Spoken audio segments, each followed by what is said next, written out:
Chance to meet Director Nelson, and we sat down and we talked. And he said this to me. He says, Pat, he says, the governor of this state and myself, we believe that the state fair has drifted, not Du Quoin, Illinois State Fair has drifted a little bit from agriculture.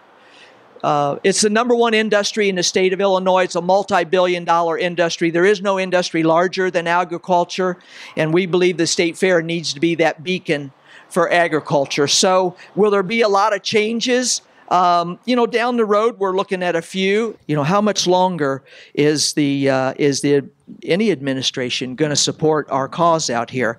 And here was the answer, and I think it's very applicable.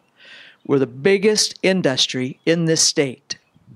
How much is it worth to the citizens of this state to make sure that industry is growing and flourishing and a valuable asset to the state of Illinois? So does anyone like to shell out money and lose money? Absolutely not.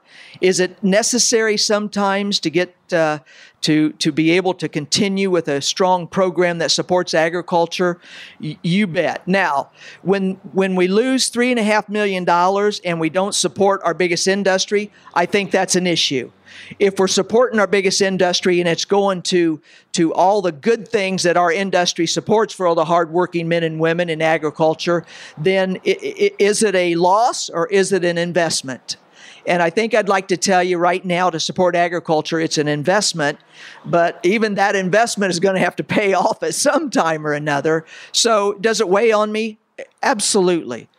When you walk through the fair, how much presence do you see from Case International? How much presence do you see from John Deere? How much presence do you see from ADM, Cargill, Pioneer, and I could go on and on and on. So one of the first things we're going to do is, and a lot of this is going to have to happen downtown for us, because we're I won't say we're strapped by legislative process, but we're sure hamstrung by some of it. So we're going to have to correct some things downtown so that we can go after foundations, for example, and get money to them from them into maybe a state fair foundation as an example and whatnot. So I think we're going to continue to work on those things. We're going to continue to reach out to the big agricultural industries and entities in this state. And you know what? They've got a more vested interest almost than what we do. So I think if we approach them from that attitude of, come in here and let's build a display to better explain GMO as an example.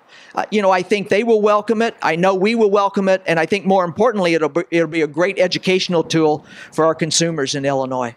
I've been in the event business a long time. And one of the real challenges is, you want to deliver tradition, because that's what a lot of people, and you know what, no matter what you do, if you change anything that's been, somebody said, well, don't move the butter cow. If we took the butter cow and moved it, I guarantee we'd hear a whole lot about it. The trick is making it new and fresh year after year, but still retaining all those traditional elements that have made the fair what it is over the last 100 or so years.